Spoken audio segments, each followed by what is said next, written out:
জিন্দগি তোর যাইরে ফাঁকি দিয়া রে সোনার আদম। জিন্দগি তোর যাই ফাঁকি দিয়া, জিন্দগি তোর যাইরে ফাঁকি দিয়া রে সোনার আদম। জিন্দগি তোর যাই ফাঁকি দিয়া। ও আদম রে, পাগ ধরেছে তোমার দাড়ি, দন্ত আছে দুই চারি, মৃত্যুর ডাক আসবে চলিয়া। ও আদম রে, পাগ ধরেছে তোমার দাড়ি, দন্ত আছে দুই চারি, সমনের ডাক আসিবে চলিয়া রে সোনার আদম। জিন্দগি তোর যাই ফাঁকি দিয়া, জিন্দগি তোর যাই রে ফাঁকি দিয়া রে সোনার আদম। জিন্দগি তোর যাই ফাঁকি দিয়া। আমি আপনাদের সামনে যেই আয়াত এই যে তেলাওয়াত করলাম, ইয়া আইয়ুহাল ইনসান মা গররাকা বিরাব্বিকাল কারীম, সূরা ইনফিতারের 5 নম্বর আয়াত। এই আয়াতের তাৎপর্য আপনারা বুঝতে পারবেন।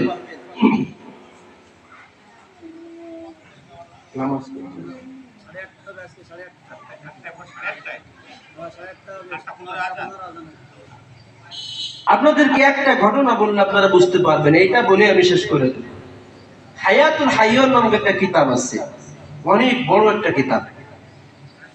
এই কিতাবের মধ্যে একটা ঘটনা বর্ণিত আছে।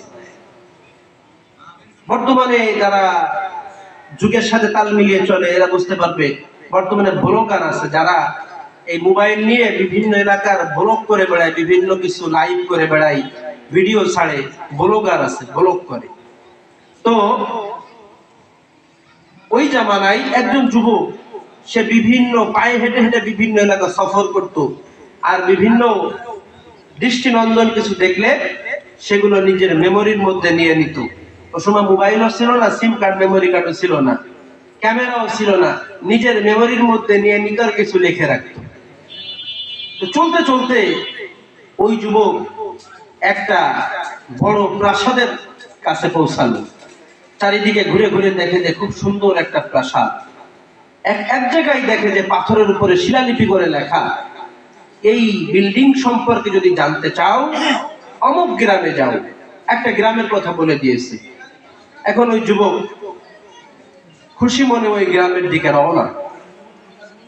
ওই গ্রামে ঘুরে তার বয়সী যারা আছে যুবক ভাই বলে, বন্ধু বলে ডাক দিয়ে জিজ্ঞেস করে, ভাই ওই বিল্ডিংটা সম্পর্কে তোমরা কিছু জানো? বলে যে আমরা জন্মের পর থেকে বিল্ডিং ওই রকমই দেখতেছি, কিছু জানি না। এরকম ভাবে 40 জনের কাছে জিজ্ঞেস করছে, কেউ ভালো কিছু বলতে পারে না। এক পর্যায়ে মনে মনে বলে, মানুষ মিথ্যা কথা বলে তো বলে, এরকম পাথরের উপরে খোদাই করে মিথ্যে কথা লিখে রাখে।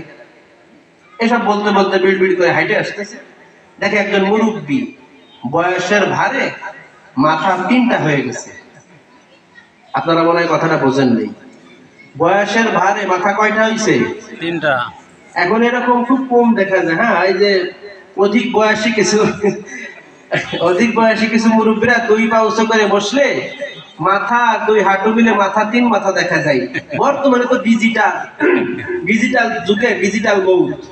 মোটরসাইকেলটা এনে রাইখে বাসার সামনে বেগমকে বলে, বিবি 1 গ্লাস পানি দাও। পানি আনতে আনতে ডিজিটাল পদ্ধতিতে আজরাইল সব মেরে নিয়ে চলে যায়। এখন আর বয়স নেই, 10 বছরেও যাই, 10 মাসেও যাই, কখন যে কার হায়াত শেষ হয়ে যায়। কিন্তু এরকম ঘটনা আগে খুব কম ঘটতো।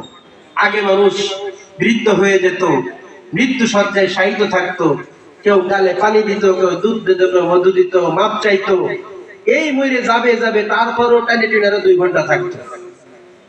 এখন কিন্তু এরকম পাওয়া যায় না। এগুলা কিন্তু ভালো। হঠাৎ মৃত্যু ভালো না। এই চলতেছি, অ্যাক্সিডেন্ট করে মারা গেলাম, হঠাৎ স্ট্রোক করে মারা গেলাম, এগুলা ভালো না। আমাদের নবী আল্লাহ তাআলার কাছে হঠাৎ মৃত্যু থেকে পানা চাইতো। কারণ বয়স হয়ে গেলে বা কিছুদিন ভুগে মরলে মানুষদের মাপ চেয়ে যাওয়া যায়। হঠাৎ মৃত্যু হলে কে কয় টাকা পাবে তাও ঠিক ঠিকানা থাকে না, কার সাথে কি জুলুম করেছি, ক্ষমা পাইছি কি পাইছি না, তার কোনো ঠিক ঠিকানা থাকে না। তো ওইরকম একজন 3 মাথা আলা মুরব্বী, যার বয়স অনেক বেশি, 100-র উপরে, ওই মুরব্বী ডাকতেছে, ভাই এদিকে আসো। কি হয়েছে? বিড়বিড় করতে করতে কই যাও? আর দাদা আর বললেন না, এই এলাকায় আইছিলাম একটা বিল্ডিং দেখতে, তো বিল্ডিং দেখলাম, তার যে ইতিহাস সেটা এই গ্রামে বলে পাওয়া যায়। 40 জনকে জিজ্ঞেস করলাম, কেউ বলতে পারলো না। মিথ্যা কথা মানুষ বলে, পাথরের পরে লিখে রেখে মিথ্যা কথা বলে। বলে যে কার কাছে জিজ্ঞেস করছো? কেন? আমার মতো বয়সী যুবক যারা, তাদের কাছে জিজ্ঞেস করছে। ওই তাদের কাছে জিজ্ঞেস করে কি বলবা? ওই ঘটনা তো আমি শুনছি আমার দাদার কাছে। ওই 100 বছর বয়সী মুরব্বী বলে কি, ওই ঘটনা আমি শুনছি আমার দাদার কাছে, বাপের কাছেও না, দাদার কাছে। বলে যে যাক, আপনি জানেন তো? হ্যাঁ। যাক, বাঁচা গেল। বলেন তাহলে। বলে যে এই যে দেখতেছো দূরে ঘন কুয়াশা কুয়াশা দেখা যায়, কত জমি জমা, কত বস্তি, কত ঘর বাড়ি, এই সবগুলো একজন জমিদারের ছিল। ওই জমিদারের কোন চাউকর নৌকরের অভাব ছিল না, ওই জমিদারের কাজের লোকের কোন অভাব ছিল না। কিন্তু ওই জমিদারের স্মরণীয় একটা জিনিস ছিল, একটা পোষা কুকুর। যেই কুকুরটা ওই জমিদারকে সব সময় পাহারা দিত। জমিদার যখন গোসলে যাইত, দারোয়ানের মতো গোসলের ঘরের বাহিরে দাঁড়ায় থাকতো, কাপড় পাহারা দিত। জমিদার যখন ঘুমায় যাইত, তখন ওই কুকুর জমিদারকে পাহারা দিত, নাইট গার্ডের ডিউটি পালন করত। ওই জমিদারের এমন প্রিয় মহব্বতের এই কুকুরটা ছিল। একদিনকার ঘটনা, জমিদারের একটা ভিআইপি মহলে দাওয়াত পড়েছে, মিটিং এর দাওয়াত। তখন কুকুর তো আর সাথে নিয়ে যাওয়া যায় না, বাকি সব জায়গায় কুকুর জমিদারের সাথেই থাকে। এই দিন জমিদার কি করছে, কুকুরকে গলায় শিকল লাগায়া বেঁধে রেখে গেছে একটা ঘরের মধ্যে। কুকুর চিল্লাপাল্লা করতেছে, ছুটাছুটি করতেছে। মালিক যখন, জমিদার যখন ধমক দিয়েছে, কুকুর শান্ত হয়ে গিয়েছে। এমত অবস্থায় জমিদার রাধুনিকে ডেকে বলে গেছে, শোনো, আমি বাহিরের কোনো খাবার খাই না, যদিও আমি বাহিরে দাওয়াতে যাচ্ছি, মিটিং করে চলে আসব, আমার জন্য দুধ দিয়ে আর পোলাওর চাউল দিয়ে পায়েস প্রভৃতির কিছু খানা তৈরি করে রাখবা, আমি এসে সেইগুলা খাবো। কথা যেমন কাজ তেমন। রাধুনি পায়েস রান্না করে, এখন তো ফ্রিজ আছে, মিক্সেপ আছে, কিছুদিন আগেও ছোটকালেও আমি দেখছি ঘরের ডাবের সাথে সিকা ঝুলাইনো থাকতো, দড়ি দিয়ে বানানো সিকা, আমাদের এদিকে বাংলায় বলে সিয়ে। হ্যাঁ, ওই সিয়ের মধ্যে রেখে গেছে। এমন একটা ঘটনা, তখন ওই কুকুর আর ওই রুমের মধ্যে বুবা কালো কাজের মেয়ে ছিল। এই 2 জন রুমের মধ্যে যখন রয়েছে, তাকায় দেখে একটা উড়ন্ত কালো বিষাদার সাপ উড়ে এসে ওই খাবারের মধ্যে মুখ দিল, বিষ ঢেলে আবার উড়ে চলে গেল। ওই কাজের মেয়ে রুমের মধ্যেই রয়েছে, ওখান থেকে সরে না। যখন নাকি মিটিং কনফারেন্স শেষ করে জমিদার আবার রাজমহলে ফিরে আসলো, এসে যখন খানা সামনে নিয়ে হাত দিবে, এমন সময় কালো কাজের মেয়ে ডেকে ডেকে কি যেন ইশারাই বলতে চাই, কিন্তু বড় লোকের স্বভাব হলো কাজের মেয়ে যারা, কাজের লোকদের কথা গুরুত্ব দেওয়ার কোনো সময় নাই। কথা ঠিক না? তাকে দূরে সরাই দিল ধমক দিয়ে। কিন্তু কুকুর তো বড় মহব্বত করে, কুকুর কখনো চাই না এই বিষাক্ত জিনিস খেয়ে আমার মালিকের মৃত্যু হয়ে যাক। কুকুর কি করছে? ছোটাছুটি করতেছে, টানাটানি করতেছে। মালিক যখন নাকি ওই পাত্রের মধ্যে হাত দিবে, এমত অবস্থায় কুকুর কল্লা ছেড়ে যায় অবস্থা, পিছনের পাও দিয়ে ঢলকানি দিয়ে কাপড় ওই পেয়ালার মধ্য থেকে একটু খাবার ফেলায়া দেয়। মালিকের চরম রাগ হয়ে যায়। মালিক সাথে সাথে কুকুরকে কঠিন আকারে প্রহার করে।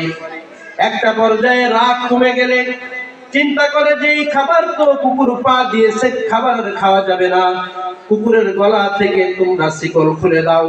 এই শিকল খুলে দেওয়ার সাথে সাথে কুকুর এসে ওই খাবারের মধ্যে মুখ দিয়ে পরিপূর্ণ খাবার খেয়ে ফেলে। কিছুক্ষণের মধ্যে দেখা গেল আল্লাহ, ওই কুকুরটা ছটফট করতে করতে দুনিয়া থেকে বিদায় নিয়ে নিথর হয়ে পড়ে থাকলো। এই ঘটনা যখন ঘটলো, সাথে সাথে ওই জমিদারের ভিতরে কাজ হলো।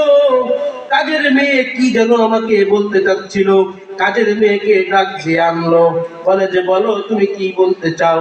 সে তো বাক প্রতিবন্ধী, মুখ দিয়ে কিছু বলতে পারে না, ইশারায় কি যেন বুঝাই। সব ঘটনাগুলো বলল। হুজুর, আপনি যখন নাকি ঘর থেকে বের হয়ে গেলেন, খাবার যখন নাকি আপনার বাবুর্চি এখানে এনে রাখলো, কিছুক্ষণ পরে একটা বিষধর সাপ এসে সেখানে মুখ দিয়ে চলে গেল। আপনার কুকুর আপনাকে এটাই বুঝাইতে যাচ্ছিল, মালিক আপনি যদি এই খাবার খান আপনাকে বাঁচাইতে পারবো না। আপনি আমাকে এত মহাব্বত করেন, আমি আপনাকে এত মহাব্বত করি, আমি এই খাবার আপনাকে খাইতে দিতে পারবো না। যার কারণে এই খাবার সে পা দিয়ে ঢলকানি দিয়ে ফেলে দিল।